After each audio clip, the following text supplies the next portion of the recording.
ये कहानी है मिस्टर ए की, जिन्होंने 2021 में म्यूचुअल फंड में इन्वेस्ट करना स्टार्ट किया क्योंकि उन्होंने देखा कि पिछले 1 साल में ज़बरदस्त रिटर्न आया है और उनके कई सारे फ्रेंड्स के जो पैसे हैं वो डबल हो गए हैं। तो उन्होंने क्या किया, वहाँ जाके 3 फंड कैटेगरी चूज़ करी और उनमें इन्वेस्ट किया। एक तो उन्होंने देखा कि IT का जो रिटर्न था वो बहुत अच्छा था, तो उन्होंने IT सेक्टोरल फंड में इन्वेस्ट कर दिया।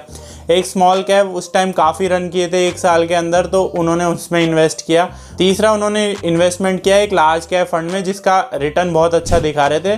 तो बाद में क्या हुआ कि 1 साल के अंदर इनमें तीनों में उनको बहुत अच्छा रिटर्न नहीं आया, इवन ख़राब रिटर्न आया, नेगेटिव रिटर्न आया स्मॉल कैप में IT में तो, और वो मार्केट से भाग गए। अगर आज उनसे आप पूछोगे तो वो कहेंगे कि यार मार्केट तो सट्टा है, बहुत ही बकवास चीज़ है, इससे दूर रहना चाहिए। तो आज हम इस वीडियो में बात करेंगे कि उन्होंने क्या गलतियाँ की थी, हमें किस तरह से एक परफेक्ट म्यूचुअल फंड का पोर्टफोलियो बनाना है जो हमें अच्छा रिटर्न दिलाएगा, कैसे हमें रोलिंग रिटर्न चेक करने हैं, हमें पोर्टफोलियो का ओवरलैपिंग किस तरह से चेक करनी है, और मिस्टर ए ने जो गलतियाँ की हैं वो हमें नहीं करनी है।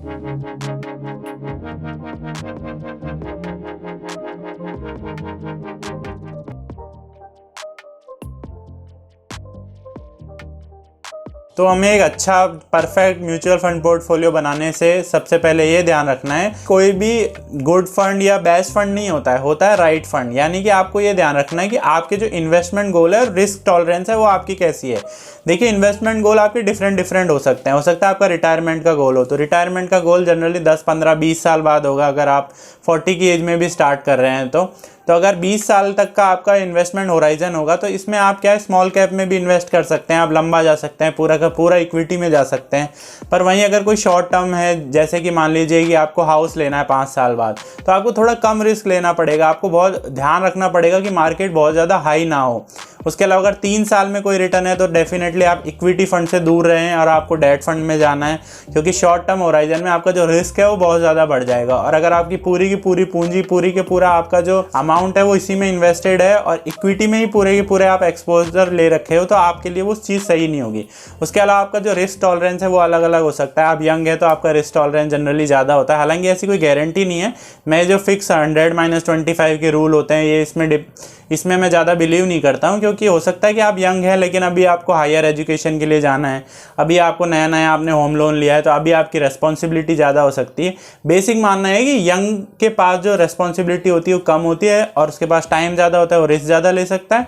और जो थोड़े ओल्ड हैं उनके पास क्या होता है, थोड़ा टाइम कम होता है, इसलिए वो थोड़ा रिस्क कम लेते हैं। बेसिक ये है, हालांकि ऐसा होना बिल्कुल भी ज़रूरी नहीं है। अब एक बहुत ज़्यादा इंपॉर्टेंट जो चीज़ आती है वो आती है कि आपको म्यूचुअल फंड के पोर्टफोलियो को भी प्रॉपर डाइवर्सिफाई करना है।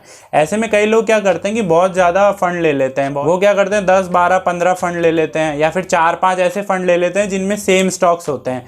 इसको आप इस तरीके से समझिए कि मान लीजिए आपको एक बेस्ट टीम बनानी है क्रिकेट की, तो क्या आप ऐसा कर सकते हैं कि आप 11 के 11 आप उसमें बैट्समैन उठा लेंगे, तो क्या वो एक अच्छी टीम कहलाएगी? नहीं कहलाएगी, क्योंकि आप पूरे 11 के 11 बैट्समैन नहीं खिला सकते हैं। आपको उसमें 1-2 ऑलराउंडर और 3 से 4 बॉलर भी खिलाने हैं, एक विकेट कीपर भी आपको चाहिए, फिर एक ऐसा बंदा चाहिए जिसकी जो कैप्टनसी एबिलिटी हो वो अच्छी हो। तो इस तरह से एक पूरा परफेक्ट पोर्टफोलियो बनता है। तो इसमें भी आपको यही करना है। मैं आपको 2 वेबसाइट बताता हूँ यहाँ पे, एक तो है एडवाइज़र खोज और एक है फंडो.com। इसमें आप क्या करिए, जैसे एडवाइज़र खोज पे आप जाइए, उसके बाद वहाँ पे होगा एक म्यूचुअल फंड रिसर्च का आपको कॉलम मिलेगा, उसमें जाने के बाद आप जाएंगे, वहाँ देखेंगे म्यूचुअल फंड का वहाँ पे ओवरलैप मिलेगा। वहाँ पे आपको क्या करना है, 2 जो फंड है, मान लीजिए कोई सा भी फंड है, एक्सिस ब्लू चिप फंड है और यहाँ पे दूसरा फंड है आपके पास पराग पारिक फ्लेक्सी कैप फंड, इन दोनों को डालिए और जब आप सबमिट पे क्लिक करेंगे तो आप ये पाएंगे कि ये जो दोनों फंड हैं इनमें कितने स्टॉक्स हैं जो कि सेम है। मान लीजिए कि आपके पास 50-50, मान लीजिए ये फंड ऐसे हैं जिनमें 50-50 स्टॉक्स हैं और 80% से भी ज़्यादा आपका अगर अलोकेशन, मान लीजिए 40 स्टॉक कॉमन ही है, तो आपको लग रहा है कि आपने 2 डिफरेंट इन्वेस्टमेंट कर रखे हैं, लेकिन वो है नहीं, क्योंकि आपके जो 80% स्टॉक है वो तो कॉमन ही है। तो आपको क्या करना है कि जब भी आपको इन्वेस्ट करना है तो एक कैटेगरी में आपको ये ध्यान रखना है कि आप ऐसे फंड चूज़ ना करें जिनमें जो स्टॉक्स हैं वो ज़्यादातर उनका ओवरलैप हो। तो आपको ये ध्यान रखना बहुत ज़्यादा ज़रूरी है। आप इसके रूल बना लीजिए कि 35-40% अगर स्टॉक दोनों फंड में सेम है कैटेगरी वाइज, तो आपको अलग अलग उसमें इन्वेस्ट करने का कोई मतलब नहीं है। आप इन दोनों को कंपेयर करके जो आपको अच्छा लग रहा है उसमें से आप एक चूज़ करिए, 2-3 को चूज़ करने का मतलब नहीं है। क्योंकि जैसे मिस्टर ए ने गलती की थी, तो उन्होंने क्या किया था कि एक कैटेगरी का बेस्ट परफॉर्मिंग फंड उन्होंने लिया, ऐसे उन्होंने 3-4 फंड ले लिए। तो उससे क्या होगा कि उनका जो रिटर्न है शुरू में वो उसका अच्छा रिटर्न इसलिए आया, मान लीजिए उसमें हम इमेजिन करते हैं कि उसमें जो 4 स्टॉक हैं उस टाइम बहुत अच्छा परफॉर्म कर रहे थे, दूसरा फंड था उसमें भी वो 4 स्टॉक कॉमन थे, वो बहुत अच्छा परफॉर्म कर रहे थे, तो दोनों का परफॉर्मेंस बहुत अच्छा था। लेकिन बाद में क्या हुआ, क्योंकि उन 4 स्टॉक्स ने अच्छा परफॉर्म नहीं किया, तो दोनों फंड का जो परफॉर्मेंस है वो दोनों का गिर गया। तो ऐसे केस में उनको कोई यहाँ पे फ़ायदा नहीं हुआ डाइवर्सिफिकेशन का, क्योंकि वो एक्चुअल में डाइवर्सिफिकेशन था ही नहीं, वो लग रहा था कि डाइवर्सिफिकेशन है। दूसरी जो गलती उन्होंने की थी मिस्टर ए ने, वो ये की थी कि उन्होंने एक सेक्टोरल फंड चूज़ किया, आईटी फंड। और उस टाइम आपको पता है कि 2021 तक बहुत अच्छे रिटर्न बन रहे थे आईटी में, लेकिन जब उसके बाद में यूएस में रिसेशन की न्यूज़ आने लगी, वहाँ पे फेड रेट हाइक जो उन्होंने स्टार्ट किया उससे, क्योंकि वहाँ पे इन्फ्लेशन बहुत ज़्यादा हो गया था, वहाँ के जो टैक्स स्पेंड है वो कम हो गया। और आपको पता है जो इंडियन आईटी कंपनीज़ हैं वो यहाँ पे यूएस यूके को ही ज़्यादा सर्व करती है, उन्हीं को आईटी सर्विसेज प्रोवाइड करती हैं। तो आईटी ने बहुत बेकार परफॉर्म किया है। मेजॉरिटी ऑफ जो स्टॉक है आईटी के, स्पेशली जो लार्ज कैप है, उनका यहाँ पे जो रिटर्न है वो अगले 1 साल का नेगेटिव रहा। तो उसका साथ क्या हुआ कि उसको लगा कि यार ये इस साल इसने बहुत अच्छा परफॉर्मेंस किया, तो उसने उसमें इन्वेस्ट किया, लेकिन उसको बाद में फ़ायदा नहीं मिला क्योंकि आईटी नहीं चला। अब मिस्टर ए ने क्या किया था कि एक जगह उन्होंने जो रिटर्न देखा वो उन्होंने वहाँ पे रोलिंग रिटर्न ना होके वहाँ पे एक पर्टिकुलर डेट पे उन्होंने रिटर्न देखा। इवन अगर आप भी चेक करेंगे तो आप पाएंगे कि पिछले 3 साल में जो म्यूचुअल फंड के रिटर्न्स हैं वो आपको काफ़ी बेटर लगेंगे, और 5 साल का आप जब उनका रिटर्न आप देखेंगे तो इतना अच्छा नहीं लगेगा आपको। ऐसा क्यों होता है? देखिए 2020 में मार्केट बहुत क्रैश कर गया था, तो 7700 के लगभग आ गया था, वहाँ पे 7700 या 7500 आ गया था निफ्टी। तो अगर आप वहाँ से देखेंगे तो 1 साल में वो डबल हो गया था। तो अगर आपको पर्टिकुलर डेट पे कोई उठा के मार्च 2020 से मार्च 2021 के बीच का अगर आपको रिटर्न दिखाएगा तो डेफिनेटली वो बहुत ज़्यादा अच्छा रिटर्न दिखेगा आपको, 100% 80% आपको वहाँ से रिटर्न दिखेंगे।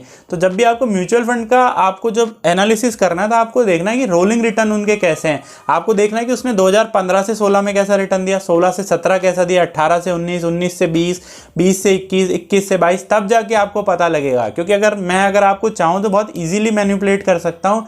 बिल्कुल लो एनएवी जब थी, लोएस्ट एनएवी थी उस फंड की, वहाँ से मैं आपको कंपेयर कर दूंगा हाईएस्ट की एक पर्टिकुलर डेट उठा के, तो आप मैनिपुलेट बहुत इजीली हो सकते हैं। तो आप जब भी म्यूचुअल फंड का पोर्टफोलियो बनाएं तो आप ये बात जरूर ध्यान रखें कि आप हर साल के उनके रिटर्न देखिए। आपको बेंचमार्क से कंपेयर करना है, क्योंकि निफ्टी ने अगर उस 1 साल में ज़बरदस्त रिटर्न दिया है तो डेफिनेटली काफ़ी चांसेस हैं कि उस फंड का रिटर्न भी उस साल बहुत अच्छा रहा होगा। तो आपको क्या ध्यान रखना है? आपको ये ध्यान रखना है कि आपको 5 से 6 म्यूचुअल फंड के पोर्टफोलियो बनाना है। उसमें आपको एक कैटेगरी में आपको एक ही टाइप का म्यूचुअल फंड रखना है। आपको क्या करना है, सबसे पहले तो आप एक इंडेक्स फंड ले लें। तो इंडेक्स फंड में क्या होगा, वो आपको मेक श्योर करेगा कि आपका जो डाउन साइड रिस्क है वो प्रोटेक्टेड रहेगा। आप लार्ज कैप में मैं तो प्रिफर नहीं करूंगा जाना, क्योंकि लार्ज कैप और जो इंडेक्स फंड होते हैं ज़्यादातर जो आप पाएंगे, क्योंकि इंडेक्स फंड है मान लीजिए निफ्टी 50, उसके जो 50 स्टॉक हैं, और जो लार्ज कैप होता है वो टॉप 100 का होता है। तो 50 कंपनीज तो सेम ही मिलेंगी आपको, 50 डिफरेंट मिलेंगी। तो हो सकता है कि मेजॉरिटी ऑफ जो कंपनीज है लार्ज कैप में वो इंडेक्स फंड में सेम ही मिलेगी। और मैंने आपको जो वेबसाइट बताई थी उस पर जाके आप चेक कर सकते हैं, अगर वो सेम ही है तो आपको कोई खास रिटर्न में डिफरेंस नहीं मिलने वाला। इवन इंडेक्स फंड जो है वो आपकी कॉस्ट कटिंग कर देगा, सस्ता होता है वो, तो आपको फ़ायदा मिलेगा। उसके अलावा आप क्या करिए, मेरी जो favourite category flexi cap fund में जाइए। उसमें क्या होता है कि आपको large cap, mid cap, small cap तीनों का आपको वहाँ पे बहुत अच्छा बेनिफिट मिलने वाला है। इवन जैसे अगर पराग पारिक फ्लेक्सी कैप फंड की बात करें तो इंटरनेशनल फंड में भी जाता है। तो उस एक फंड ही आपको बहुत ज़्यादा डाइवर्सिफिकेशन दे देगा, बजाय अगर आप किसी सेक्टोरल फंड में इन्वेस्ट करते हैं तो। उसके अलावा आप एक मिड कैप फंड उठा सकते हैं, और अगर आपका इन्वेस्टमेंट होराइजन 7 साल से ज़्यादा है तो आप स्मॉल कैप की तरफ भी जा सकते हैं। अगर आपको टैक्स बचाना है तो फिर आप एक ELSS ले लीजिए।